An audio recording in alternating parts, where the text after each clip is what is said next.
What's happening? Saul here, back again, and yes, we've got another top guest for you. It is Edu Rubio. Edu first came across when I started work at Chelsea. He was there. Then he's also gone on to work at Crystal Palace in the academy. He's also worked under Lopetegui as a first team coach, where he was with him at Wolverhampton Wanderers and also West Ham. And look, Edio's a top guy, top coach, speaks really well about the game, moved to England to start his coaching journey. So we talk a little bit about the Spanish FA, the sort of the coaching culture there, the coaching courses, and how he found in England and how he's gone from academy football all the way into the first team football. So yeah, great chat. I know you're going to enjoy it. He's a top guy, top practitioner. So really privileged he came on the show. And also don't forget, he's also going to be doing a session for the Surrey Football Coaches Association at very soon on the 1st of July. So I'm going to put the details of that in the description so don't miss out. And remember, if you're interested about ball mastery, 1v1 and small-sided games, check out my online course. Got a 20% discount at the moment. Use the code MPFCCoach at mypersonalfootballcoach.com. Just go to the coach section and check out the online courses and take your coaching game to the next level. But without further ado, let's get into the show.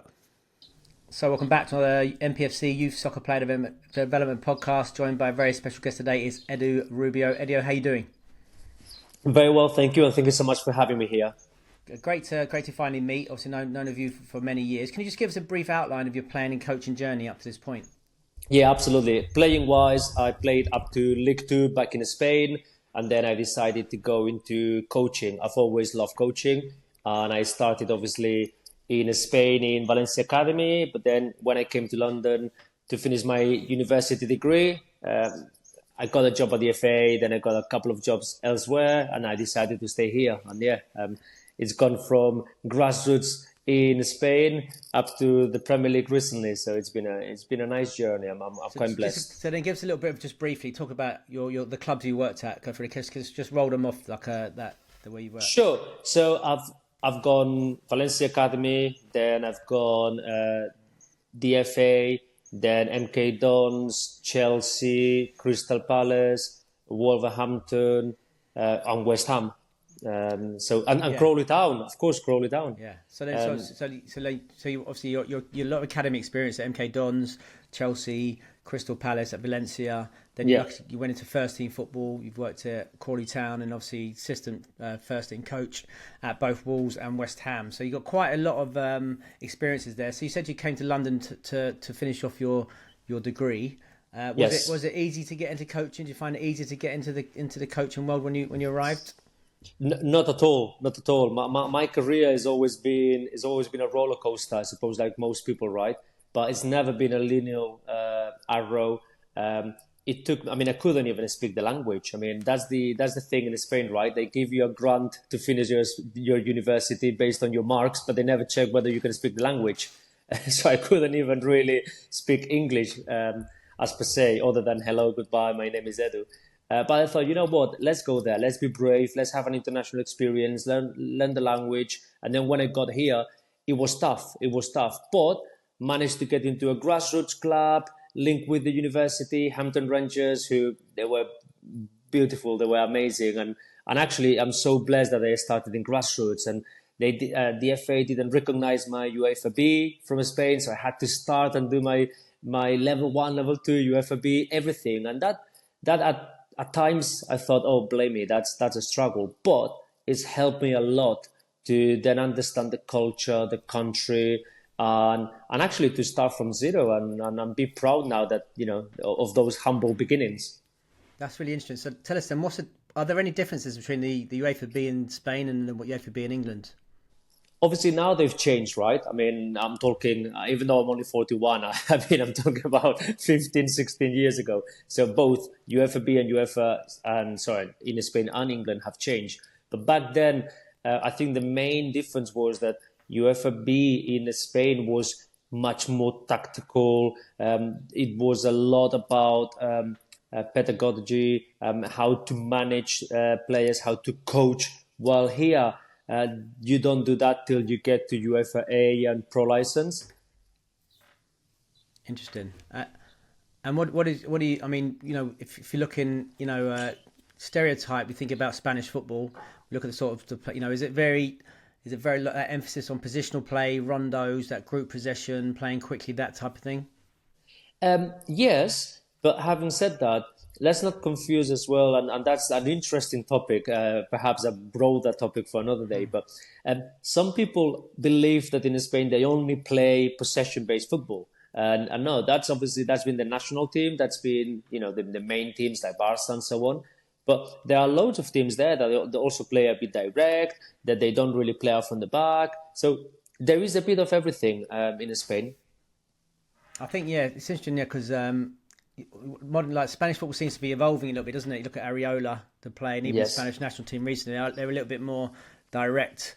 They play forward a bit quicker than maybe we're associated. We're looking at the classical Barcelona and Spanish. We're getting a bit off topic here, but it's very interesting. No, but I'm just No, it interested, is. like internet. I mean, what does the federation say? Look, we want you to play this way.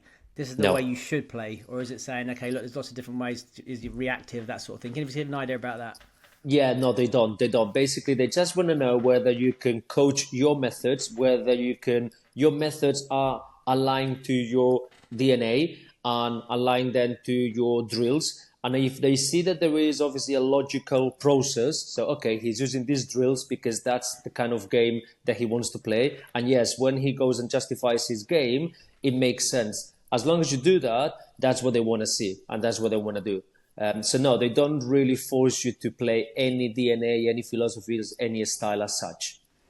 And so tell us about then you going into academy football in England. What were your first impressions going in there? What were the compare and contrast what you'd experienced in Spain? To be fair, I was very lucky. I was very lucky because obviously I managed to work in MK Dons, which back then, and I believe they still are that kind of club. They were very forward thinking, very progressive. We were implementing to do some futsal as well in the coaching program for the younger age groups. There was a lot going on and quite similar to Spain and quite similar to the continent. And then, of course, managed to get into Chelsea, where one of the best academies in England in that moment as well. They were investing a lot in youth. They were obviously creating their own softwares and processes, not even waiting for the EPPP. They were already kind of like leading the way. So to be fair, in that respect, my transition was quite smooth because it's not like I went into a place where, they were not even thinking about things outside the box, or not doing a lot of emphasis on technical details, or not doing a lot of emphasis on player centered development like I used to do in Spain.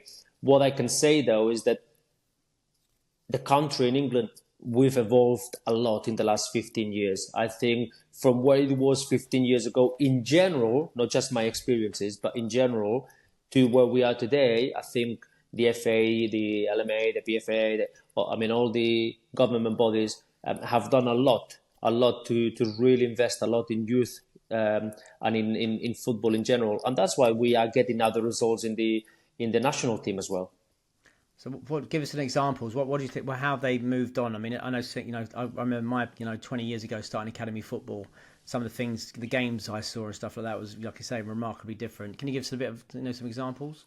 So yeah, for example, when I was at the FA, when I worked for the FA, I was there for 4.5 years. They were implementing the module 1, module 2, so the youth modules. So that was a revolution in itself, to understand that, the way you coach and you teach the game with youngsters cannot be the same way that you coach and you teach the game to adults. So that already, and obviously the emphasis on, all of a sudden now we need to understand about teaching methodology. Now we need to understand how we manage people. Now we need to understand about emotional intelligence. I think that itself opened a massive window of opportunity for the game in the country. And thinking about the time you mentioned, you got into MK Dons and then Chelsea. I'm just trying to think. Do you think? Are there different player profiles in England academy football? Is there different playing style? Is there any difference in approach to tactical elements and setups and stuff like that? You notice that you could say, conventionally, you'd see something different in Spain. Back in Spain, there is a bit more emphasis on technical elements of the game, and there is not so much demand on certain physical profile. However, it's also changing there. They are also going, obviously, more towards the physical profile, like in the rest of Europe, because to be fair, it's been proven now that, you have to be an athlete to play at the top level. And I suppose those were the main differences. But having said that, in MK Dons, we didn't have, I mean, obviously because it was also a Cat 3 academy, the catchment area, obviously we were competing against clubs that probably had a bigger name, if you like, and they would attract the better players. So it wasn't an emphasis so much on the physicality and other aspects of the game. Therefore, it was quite similar, to be fair, to what I had experienced back in Spain. And of course, the profile at Chelsea, as they were arguably one of the biggest clubs in the UK and in Europe in that moment, they could afford to obviously go for any type of player, any type of profile, not only go national, but also go international. So obviously the profile of player there arguably was better. And what about when you experienced at Crystal Palace? Was there anything different there? Because we know Crystal Palace to have a real unique, and they're very lucky with their catchment area. Would you get a different sort of player there, or was it a different approach? Yeah, absolutely. I mean, it's so unique, and I really, I mean, obviously, I remain neutral. I mean, but I really like Crystal Palace, and I really love the academy there, and what we managed to do, because we were Cat 2 in that moment, and I managed to work very close with Gary and the other people there to actually work on the methodologies and work on the coaching syllabus to manage to get that ready for Cat 1. Obviously, there were other great things that needed to be done in that logbook to achieve the Cat 1. So I'm not trying to obviously say that, hey, I went there and we got Cat 1, not at all. What I'm saying is that I was part of the process and the team. And it's remarkable how they do things there because, as you said, it's very unique. I mean, they have a great catchment area. They have a very identified type of profile for players. And I think in modern football, they have it all. I mean, if they make a big emphasis on technique and then as they move progressively into the ranks, they manage also to play different style of footballs, understand the game as such. In terms of the physical profile, they have it all because they are athletes. Yeah, very interesting. And so tell us about then. Let's talk about then. You move into men's football here. Yeah. Professional football. Talk about Crawley. How did that come about? And then tell us about that. I mean, your initial experiences of working, in lower league football there. Sure. Obviously, I had already worked in first team environment at MK Dons in League One. No, it's okay. In League One, so I had already kind of like, but of course that was kind of like a hybrid job, first team and also head coach of the what we call under 23s, because obviously we were a Cat 3 academy, so we didn't have an under 21s as such. So it was operating more like a reserve team, if you like, which to be fair, I think it works very well as well.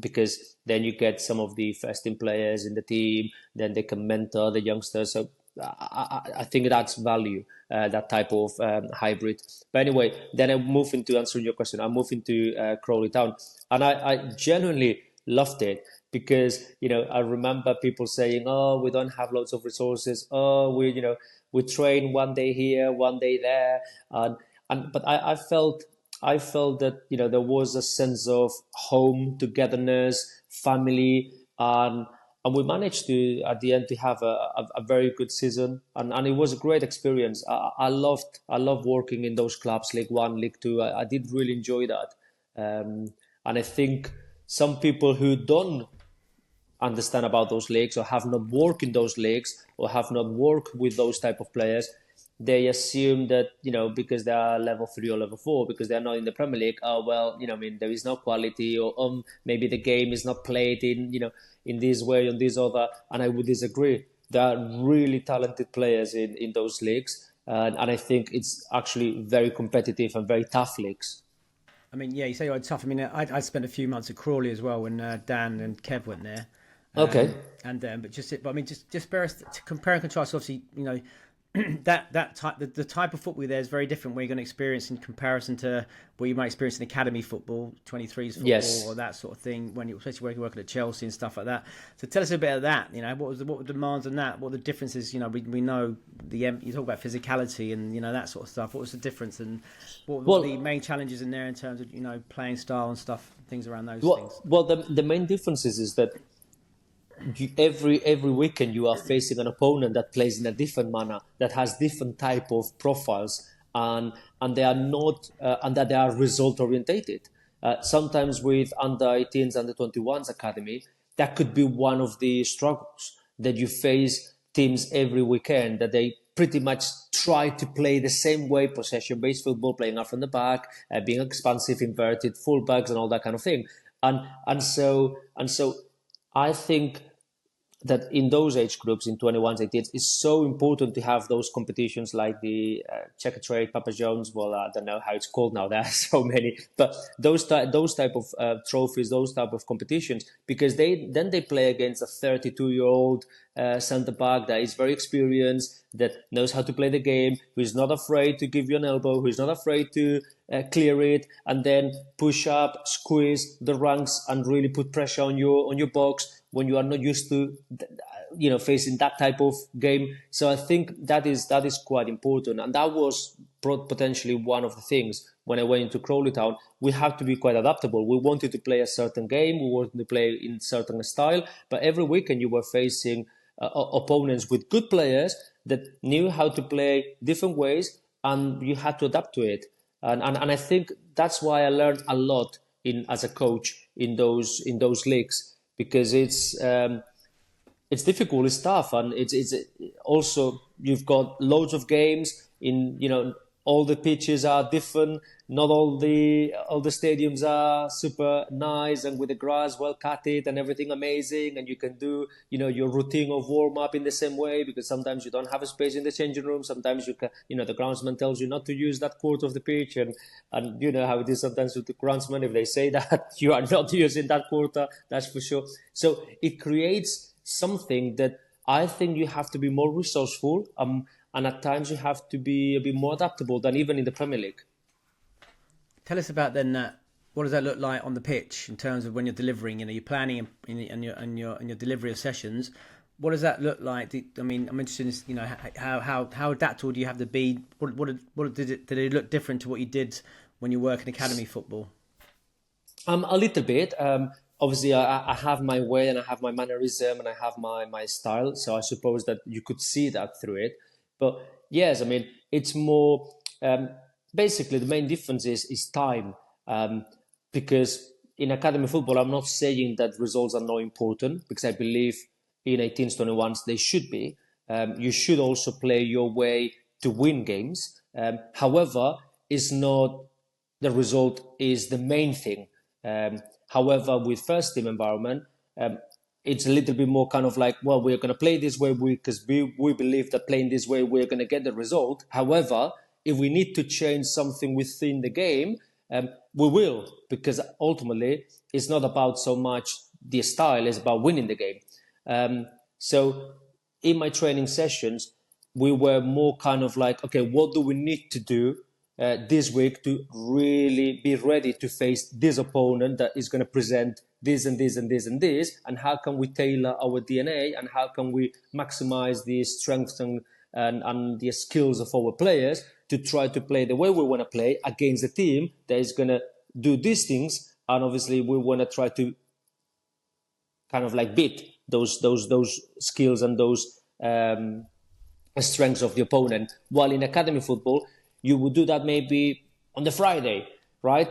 For match prep. But throughout the week, it would be more about how can we develop all players, how can we develop the style of football, how can we really tailor what that player need for his game in general, not so much about for winning on Saturday. And tell us a little bit about, give us a little bit, I suppose bite size if you can. Tell us about what is your style, your game model, if you like, or how did you want to play there? Yeah, good question. I always say that it will always depend on the culture of the club. It will depend on the club itself. It will depend on what type of players you have and how many transfer windows you get given. Those are very important points. However, in general, if let's say that I can go into a culture, into a style of play similar to mine, so there is an alignment. We can have players that can play that style of play, and we can have a couple of transfer windows to make sure that there is depth in the squad to play that style of play. I would say that it's more about, when possible, playing out from the back, because I believe that ball retention will give you an opportunity not only to maximize their chances to get to the opponent's half and to obviously get into the opponent's box to score goals, but also diminish the chances for the opponent to score, therefore for you to concede. So it's also a way to defend. However, how you progress through the ranks, I like quite a daring style. I like fast pace, quick. Try to get into the opponent's half as quick as possible with ball retention, and making sure that you put pressure and that you create as many attacks and as many options that you can. Because I think people pay to go to a game, of course, to see their team winning, absolutely, but to also be entertained. And I think the entertainment for me comes where you have the ball on the opponent's half. You are, then you high press when you lose possession, you counter press, and you try to obviously keep the ball as much as you can. Did you ever feel like you have to compromise those values in terms of maybe players don't have maybe the assets to fulfill those, maybe particularly in the lower divisions, or do you think anyone can play that way? I think anyone can play that way. I do believe so, but not anyone can play that way on day one. So I think what you have to do is to understand where you are, assess the team, and understand what you need to do progressively to make sure that while you get to that point, you also get in the results that you need. Because ultimately, this is a results industry. You do need to win while you are trying to develop players and you are developing a style of football. And so I think that is probably the main reason that you have to understand is that, what can I do today? Okay, so potentially today I can only do a couple of passes. I can only do a couple of movement patterns from the back. Keeper is better on his right, doesn't have a left. Therefore, it's best if when we play out from the keeper, we do more going through that flank. That means that I need to play this player as a fullback rather than this other because he's more technical, because he probably opened his shoulders quickly and he's got a better chance to play the forward pass, because if we go backwards, we're going to be asking for trouble because they're going to press. So if you analyze the team and you analyze this squad, I think obviously you have, as a coach, and that's where you get paid, I believe, you have to analyze what you can do progressively. But the end goal of playing that style, I think with any players, with any squad, you can achieve it. As long as obviously you understand that there is a pattern and that there is a process. So tell us about then you move into the Premier League, get the opportunity to go to Wolves, Lopetegui. Yeah. How did that come about, that opportunity? And then tell us about your initial experiences. Sure. That came about because when I went to Spain to do my pro license, so I did my B and my A in England, as I said earlier, but then I did my pro license in Spain. When I went to do my pro license, and I'm talking about, 8-9 years ago, Julian was there at the National Centre in that moment where we were obviously doing the course, because he was coaching the under 21s, I believe, or he had just finished coaching the under 21s and he was going to move to Porto. It was that time. Anyway, just to cut it short, basically he saw one of my sessions, and while I was there doing the pro license, came and said, I want to get to know you. What are you doing? I've been impressed by this, and would you like to obviously chat at times? I'm planning to go to England at some point, so it would be good to link up. And that's how it came about. I thought he was never going to call me back. I thought it's one of those, interactions you do in some courses, and you exchange numbers, but then nothing happens. But no, he actually called back within a couple of months, and he became my mentor. And then he went to Porto and other things. But it was always good to pick up the phone, ask him about different things, and he's always been there. And then obviously in that moment, we kind of knew that when and if he would come to England, then I would work with him. And I would be one of his assistants. I would be the first team coach. And that's how it happened. And that's how it happened with Wolverhampton. Fun enough, 5-6 years before we went to Wolverhampton, he had an offer from Wolverhampton, and he could have been in Wolverhampton much sooner. So, but hey, life goes as it goes, and obviously that never happened, and he came a bit later. So tell us about then you get into Wolves. Tell us about your day to day, your week to week roles. What are your roles and responsibilities there? So it's Julian had already obviously a team. He had been working with them for 10, 11 years. And he already had an assistant manager, Pablo, who, by the way, I love dearly. Really humble, really good guy. And it's not easy. It's not easy to go into a backroom staff when it's already been created and they've been working for 10, 11 years together. It's not easy for you as the newbie. It's not easy for them to kind of like welcome you and try to obviously make you feel valued as well.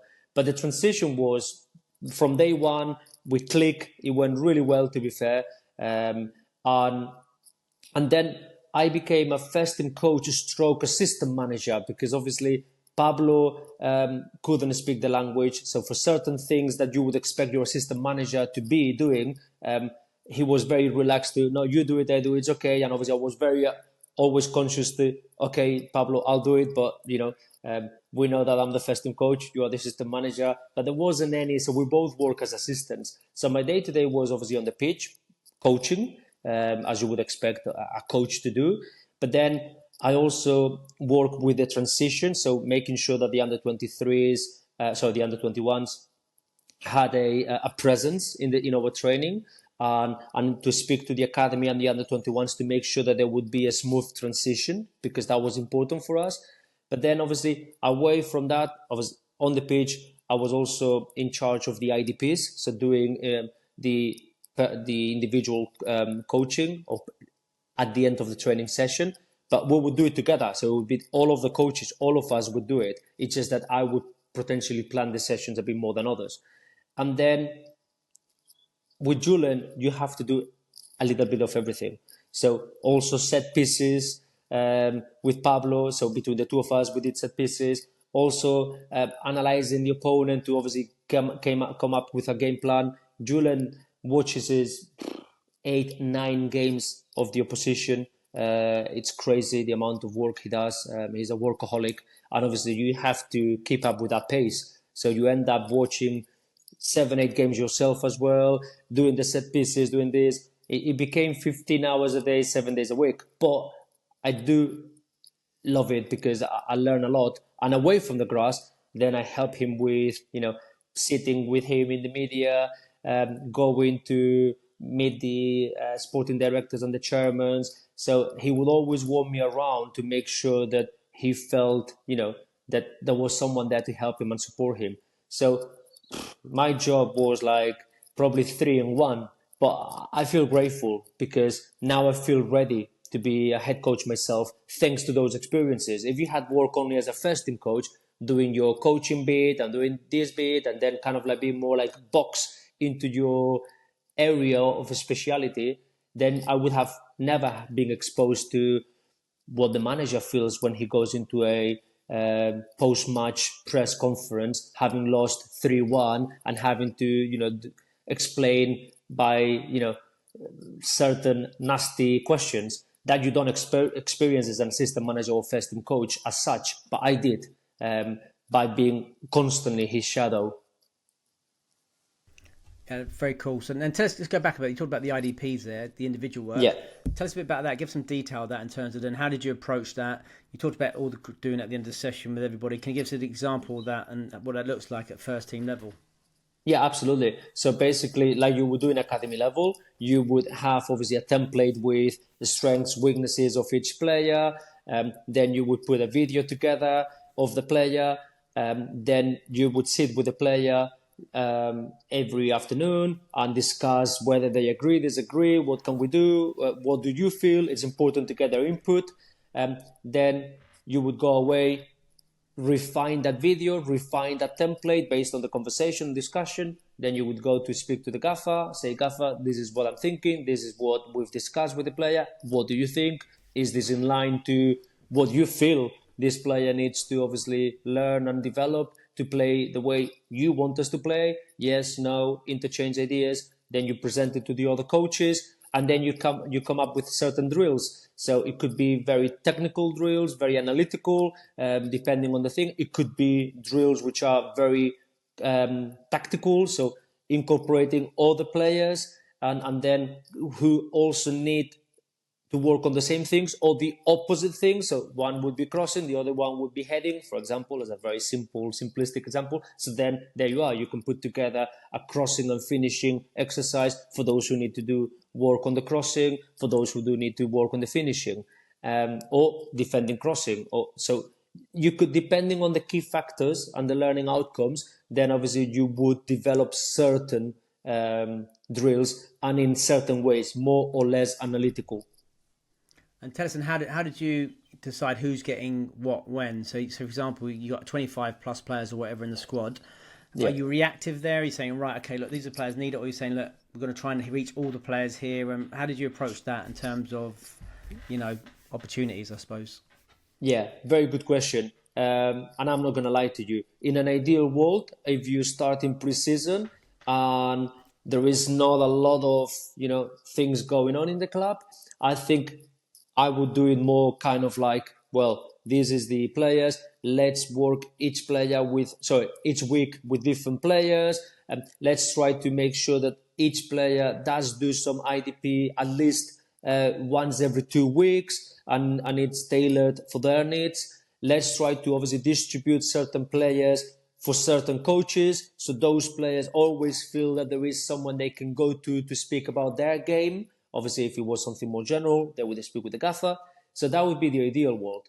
And then obviously, potentially, the Tuesdays, the Wednesdays would be the best days to do so after the training session, or even incorporate some before the training session as a part of the warm-up. So you can be very creative.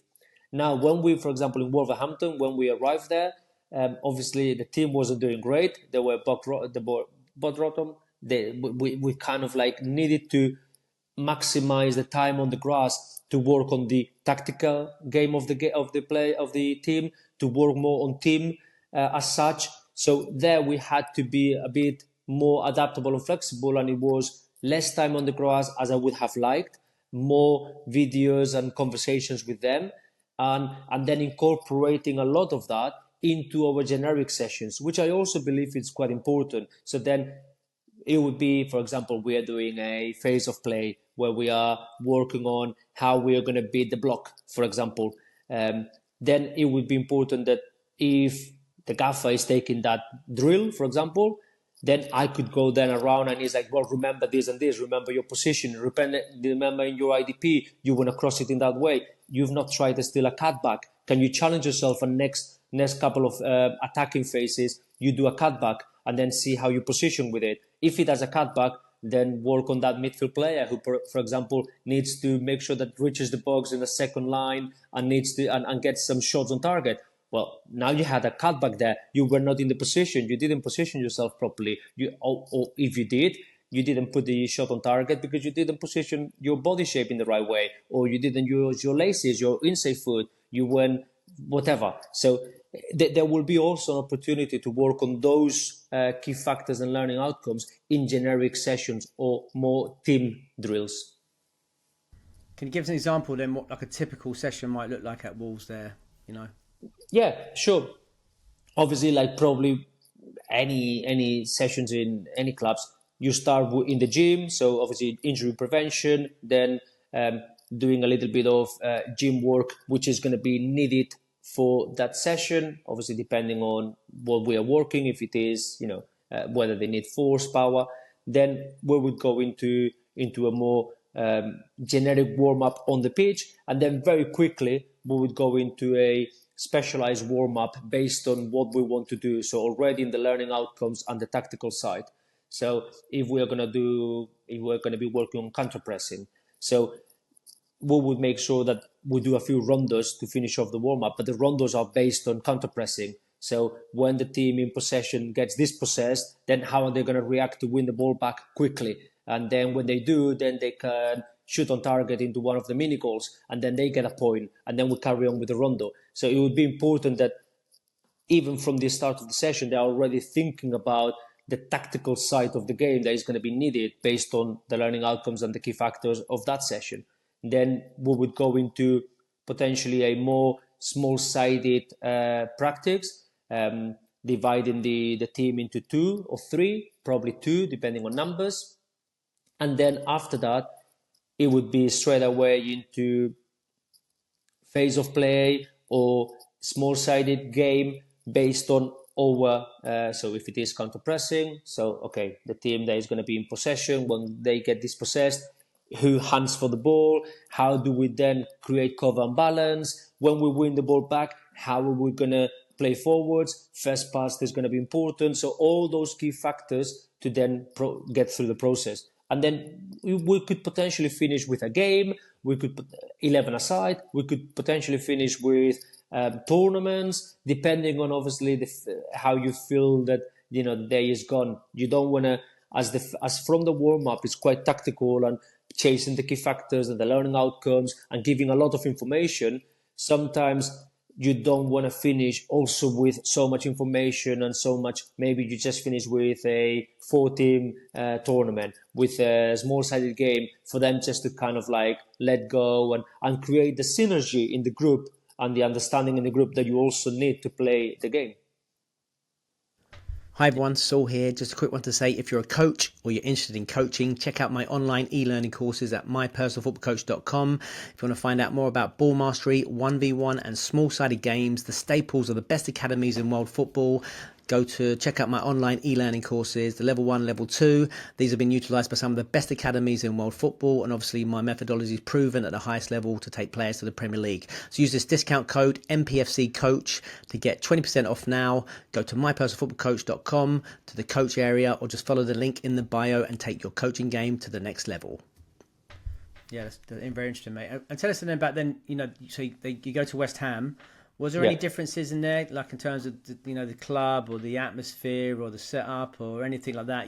Anything you noticed? Compare and contrast your experiences at Wolves and then to West Ham. Sure. I mean, me personally, in a personal level, I was very lucky because in both clubs I got treated really well. I've left loads of friends in both clubs, and I did have a great time in both clubs. Obviously, our circumstances were different, though. You go into Wolverhampton, where kind of like they give the gaffer the key of the castle, if you like, because it's like, wow, we need this guy to save the team, and we did. And, similar to where they've been this year, I suppose. And obviously, it seems that that everyone kind of like goes into that mood that, oh, wow, come on, let's work together, let's do it. So that to create that synergy among staff players was very easy, because everyone was willing to kind of like, okay, yeah, let's tell us what to do, and let's do it, because we want to obviously be in the Premier League next year. In West Ham, it was a bit different. I mean, the precision and the environment, where everyone was nice, everyone was actually very professional, everyone was willing to obviously do whatever was needed to do to kind of like make sure that the gaffer would get everything he needed to get to kind of like be successful. But the environment was different. I felt as a first team coach, I felt that potentially they had been working in a certain style, in a certain manner, and obviously when you propose change, is always quite difficult, and there is always a bit of resistance. But it's not a resistance based on I don't want to do it or I don't believe in what you're doing. It's just an intrinsic thing, right? That we all have. That most human beings are opposed to change, because that requires a bigger effort, a bigger mental kind of like adaptation, and it's always a bit hard, and that's what I experienced. But it was based on, we proposed this change, how we're going to go through it. And tell us about then, what are some of the pressures of being in the competitive cauldron that is the Premier League in itself, and the expectation from the fans and everybody and the press and stuff like that?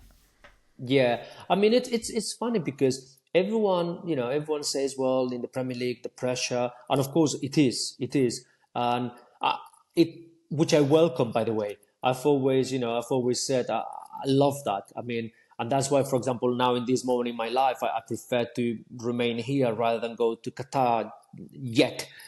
Because for me, I love the pressure of the daily work. I love the pressure of, if you don't get the results, potentially you're going to lose the job. That's how it is. If you don't like it, choose to work in a different industry. That's how it is. I'm not saying that obviously we could not do better to give more time to the coaches and to give us, less, I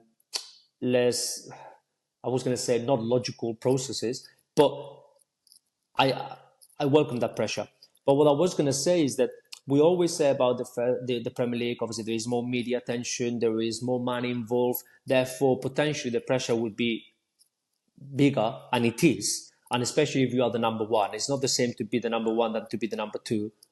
So for the gaffer would have been much harder, and I always feel that backroom staff have to be more sympathetic to how difficult it is for the manager, because he has to deal with a lot much more than what they would have been dealing in a daily basis, and have to make many more decisions in a daily basis that are actually decisions that could cost a lot of money to the club and the team, and could potentially cost himself his job.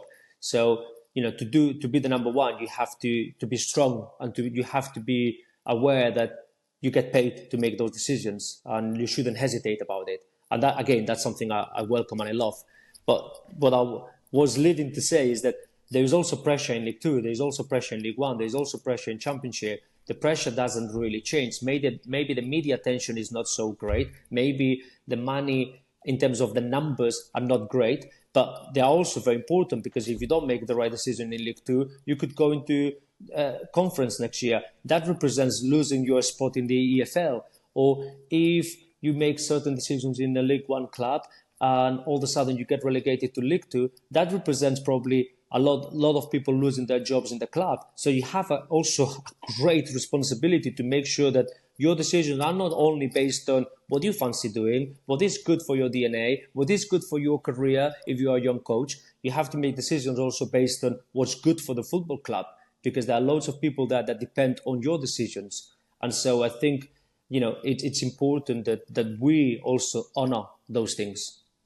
I mean, you mentioned career there. What's next for you then, Edu? What's your aspirations in the game? Obviously, you worked at Premier League level now. What do you obviously talked about? Lopetegui's gone to Qatar. You haven't gone there yet. I mean, what's your on the, what's on the horizon for you? Yeah, for me, it always was. It was since day one. But obviously, you can't get to where you want to get in just one day.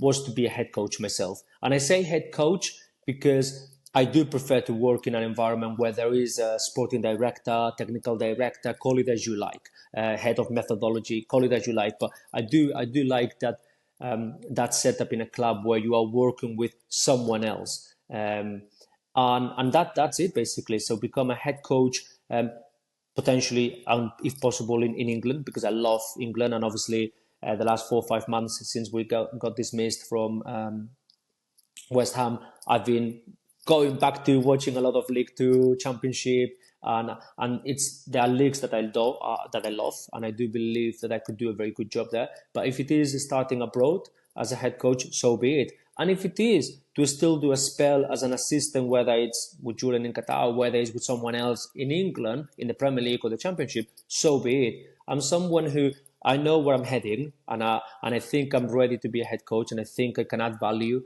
into a club. But I never close any doors, because you never know in life. And for me, the most important thing is not so much about the title, it's more, or the role. It's more about the club, the alignment. Can you add value? When you are in that club, can you see that what you are doing is in line to your philosophies? Can you see yourself working with those people, with that technical director or sporting director, with that chairman, with that CEO? That is very important, because I think that's the recipe to do a successful job, regardless of your title, job, or else. In my experiences now in Premier League, League One, League Two, Championship, academy level, and in England, Spain, I think alignment it's very important. And if you are in a club that you manage to get that right, I think you've got a better chance to be successful. And lucky for us and me and whoever's going to be there, you're going to be doing a live session with the Surrey Football Coaches Association at the beginning of July at Fulham's That's training right. ground. That's really exciting. So, I mean, people can come and see that. I'll put drop the link in the description. Great opportunity to come people see you coach and see some of your methods and some of that great experience. You looking forward to that day? I am generally looking forward to it because I've got lots of friends in the Surrey FA and they've been really nice to kind of like welcome me. And also because when you do those things, it's not, I don't see those days for me to go there and showcase what I do and how good or how bad I am. I think it's a great opportunity to exchange information with other people, to mingle with other people, to learn from other people, and also to get loads of questions and create a debate, because that's the only way for all of us to kind of learn and progress and evolve. I don't think you know it all. And I think when you go into those kind of like CPD events, it's also an opportunity for you as the speaker to learn and to try to tap into everyone else's knowledge. So yeah, I'm really looking forward to it. And just finally, what advice would you have? It's funny, a coach, Italian guy who I know is a friend of mine who works in England, he was asking about any advice trying to get into academy football. What advice would you give to a young coach, whether they're English or they come from Europe, who want to get into academy football and then eventually get into pro football, and they're just starting their journey? I mean, what do you? Yeah. I mean, obviously, you mentioned their networking. You know, you met Lopetegui on a course and stuff like that. Tell us about what advice can you give to these people just starting out on their journey? First of all, everyone's journey is different, so I don't know how their journeys are going to go. And, I can't say that because I've done this is what you need to do. That would be very egotistic and not really helpful for those listeners that are potentially, trying to get a bit of gold dust from this answer. But what I would say is that if you stay home, sat on your ass on the couch, you are definitely not going to go nowhere. So I've always been very proactive, very energetic. I've always believed that, you make your own luck, and networking, going to courses, never thinking that, that is not very relevant or important. Well, it might be actually the day where you meet that person, or it might be the day where you learn something that is going to be vital for, never underestimate the chances to learn, to evolve, to progress, to mingle with people, to ask questions. Never feel that you are stupid by saying, I don't know, by saying, can you help me? By saying, can I get a job here? And never being afraid either to go on, volunteer yourself. Make sure that you get into certain roles by being willing to do things that potentially you feel that, I could do a better job doing this and this. Yeah, but that's not available right now, or that's not the case right now. So I think you need to be a grafter, a fighter, and someone who goes out there and with humility, with respect, understands that the only way to get to places, unless obviously you are lucky to to have a father that gives you a job, or to have it's basically by getting out there and embracing every opportunity given. So Edu Rubio, thanks very much. It's been fantastic. Oh, thank you so much. Thank you. I appreciate it.